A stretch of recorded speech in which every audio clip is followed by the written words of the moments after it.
Welcome to the Inner Athlete Podcast. I'm your host, Trent, and this is the show where we dive into all things youth athlete development, strength and conditioning, and the mindset needed to thrive on and off the field. Whether you're a parent looking to support your child's athletic journey, a coach seeking fresh insights, or an athlete ready to take your game to the next level, you're in the right place. Before we jump in, make sure to hit that subscribe button to stay updated on our latest episodes. If you enjoy the show, please give us a like, share it with your friends, and help us reach even more people who can benefit from these insights. Together, we can empower the next generation of athletes to perform at their best. Now, let's get into it. Like you said, you got to put the rib cage and the pelvis in a better position for the rotator cuff to be able to better function moving forward. So I think that's where I guess people will cherry pick the easiest exercises in order to do. Yep. But everything has like an underlying system. Everything works on top of each other. And when you get the first base thing, which is usually your rib cage and your pelvis and your spine, everything else will work on top of that. Yep. I agree. Cool.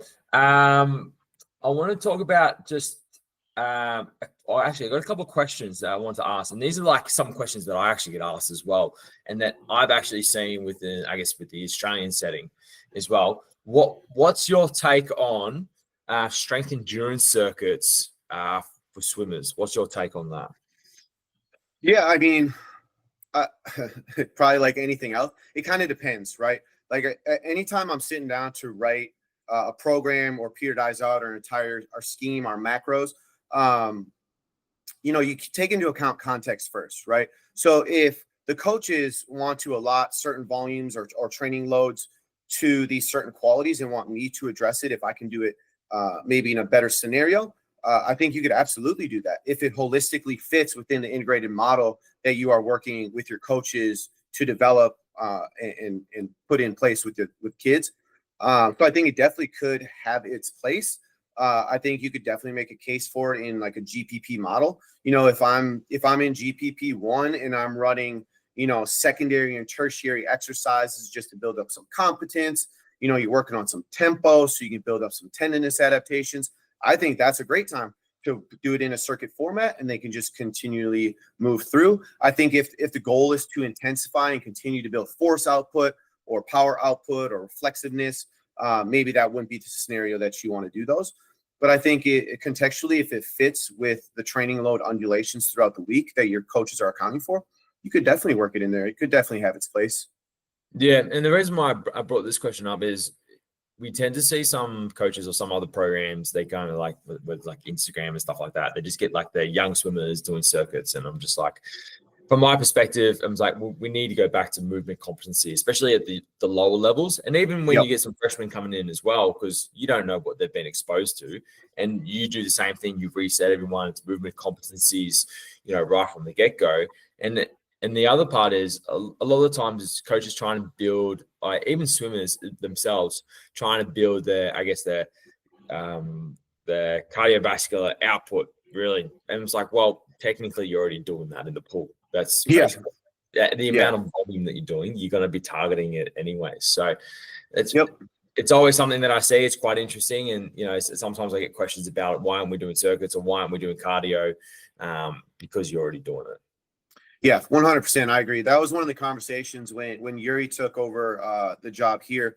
It must have been like 6 or 7 years ago now at this point. One of our first conversations was that, like, what do we want to utilize the weight room for? What qualities do we want to address? Because, we can address any quality that we need to in here. Just how does it fit in the holistic model? What is your coach's philosophy holistically with their program? And then where does strength and conditioning weight room sessions fit into that? What qualities do you need to meet a back end fill or not touch on? And, he really wanted to focus on, let's increase our strength outputs, our power outputs, focus on that lower end rep range. And let's get these kids freaking strong. That's what he wanted to do. And it was what fit well. And then I can kind of fit within those parameters and program for the sport accordingly. Unreal. And then how much do you allocate to strengthening the core? So I'll give you some context on this. I always get when I've spoken to coaches, they'll say like, "Oh, I want them to strengthen the core." I'm like, "Well, we know what the definition of core is. Everyone needs the abs, and it's like it's a lumbo pelvic and oh my god, geez, pelvic and hip regions that we're targeting specifically. How much do you actually allocate to that? And then just to kind of, make sure that you're covering this basis for what coaches want. Yeah, I think a lot. I think it's part of the general model that I would utilize to progress exercises accordingly throughout the year. So like if you just look at the core, like I'll make sure I'm doing flexion, I'm doing extension, I'm doing lateral flexion, and I'm doing rotation. Generally I'll start with anti those, so anti-movement, just kind of bracing work in all planes, and then progress into movement. I definitely don't shy away from flexion and extension and lateral flexion and rotation because that's how we articulate the spine in the sport. So if we actually wanted to carry over and be relevant to the task that we're actually trying to display in the water, I think we need to be able to move those things and articulate those in a meaningful, forceful, robust way. So like we'll definitely do a lot of spine waves. We do a lot of reverse hyper. We do a lot of spine waves anterior. And then I guess within that, we do a lot of breath work as well. Like I would definitely integrate that into the conversation of core, especially with swimmers. So we'll do a lot of loaded carries and loaded crawls, nasal breathing only, right? So we can get that dissociation for them of their core musculature and their bracing ability, but still able to use the diaphragm, right? To be able to dissociate those two things, because that's what they need to be able to do in their sport.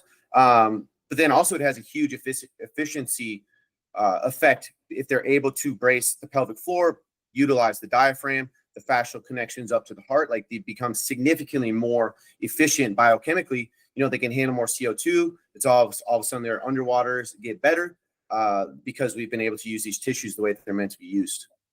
Yeah, I actually like that. Just doing nasal breathing only for for those crawls and carries. I think that's a really good way to actually look about it. It's one thing I try and teach the swimmers as well. It's like unfortunately, your breathing is synced up to your movement patterns, unfortunately, but we don't want that to carry over to every aspect of your life as well, where you have to play certain moments specifically, because obviously that will, I guess, increase or decrease the time to fatigue. So you'll actually fatigue faster, unfortunately. There's, I think, last one is supplementation. Do you dabble in that side of supplementation? Do you you have these conversations with swimmers and the coaches? I mean, to a point, technically we're not allowed to. That kind of be overstepping my role with the NCAA. But we definitely have great dietitians who provide us with stuff. And honestly, on that end, like I think you keep it super simple. I think you can go with the tried and true. Like every one of my swimmers should be taking creatine. I think vitamin D, because we're in Wisconsin and it's freaking dark all day and it's really cold and you're inside. So dabbling in some vitamin D would be amazing. Good protein, good collagen sources. And then, maybe for training purposes, I know a lot of my athletes will utilize beta alanine, and that's about it. Keep it pretty simple. Yeah, no, I like that. I always get the old conversation of, is creatine safe and all that jazz, from a lot of our parents. And I'm like, well, it's the most researched supplement on this planet. Yeah. And it also has some anti-aging effects as well, which is quite interesting to see from that perspective. The other thing I actually like to talk about with the supplementation, it's not even supplementation, it's really, I take this from Schneider, is the tart cherry juice.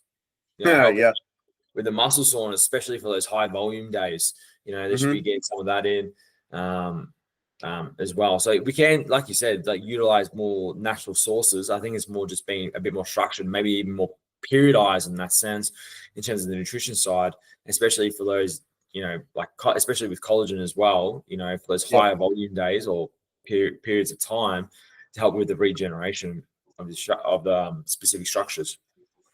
Yep. Cool. I think, first of all, thanks for coming onto the podcast, Billy. I know. Of course. The time zones, it was a bit difficult. If people want to, see what you do and they want to see a bit of a glimpse of the weight room at Wisconsin, because I know you've got the new setup, which I'm super keen to come check out at some point. How can they find yourself and the swimming guys on the socials? Yeah, we have the UW Badger Strength Instagram page. I don't know if we posted on there in a while, to be honest with you, but we have quite a bit of stuff posted on there from the past, sharing information. And then my personal one, I think, is just Billy Breider on Instagram. I try to do a decent job of posting stuff, but I definitely don't do it regular enough. But yeah, those would probably be two of the best ways. And then if anyone has any questions or anything, feel free to shoot a message. I always love talking shop. So we could definitely do that too. Yeah, and I think the best thing is like when I think I'll give you the backstory really quickly of how I got the position at Wisconsin. I literally just emailed Kev and I was be like, hey, and I sent him through my resume and a bit of a cover letter as well. And he's like, yep, come on board. And I'm like, oh, this is weird. But anyways, there's no interview process or anything like that. But yeah, if for those students that are listening as well, because funnily enough, I do teach at one of the universities here. That's awesome. Well. And I'm actually encouraging kids to actually go overseas, open your mind, see for yourself what it's actually like over in the US and the systems, and get to work with like some high level athletes really quickly. Is to reach out to these universities. Some of them are going to be more accepting than others, which is kind of the way it's always going to be. But I definitely recommend Wisconsin as one of those destination schools to go check out, and especially with like the sports program in Wisconsin is massive. Was it the second biggest school when it comes to sports, I believe? Oof. Not like numbers? Yeah. I don't know. Some of these schools right now in the Big Ten that we just added have a ton of sports. But to go with what you were saying, we've actually had a lot of interns come from over the big pond. We actually have an Italian guy, Alessandro, right now, who is one of our fellows. We had Zuza, who is from Poland, who is an absolute rock star, and she just got a job at UCLA working with volleyball. We just had Sam come from France this last year. So yeah, we get a lot. I feel really confident in our internship program. So if anyone's interested, we have the application set up on the UW Badgers website. We have a full curriculum. We're actually about to do that right after this call with all of our fellows and interns. So it's a good time. So yeah, if anyone's interested, definitely feel free to apply, shoot an email, and we can converse about what that could look like. Cool. I appreciate it. I think it'll be good for all the students to actually listen to this podcast specifically and just open their minds to, what's actually out there as well. But yeah, thanks for your time, Billy. Really appreciate it. If you like this podcast, please like, share, subscribe, all those wonderful things that help us to reach more people. And I'll see you on the next one. Thanks, Trent. You have just listened to the Inner Athlete podcast. Be sure to subscribe to stay up to date with the release of weekly episodes. Be sure to follow us on Facebook and Instagram to get great tips on all things youth athlete development and youth mentoring.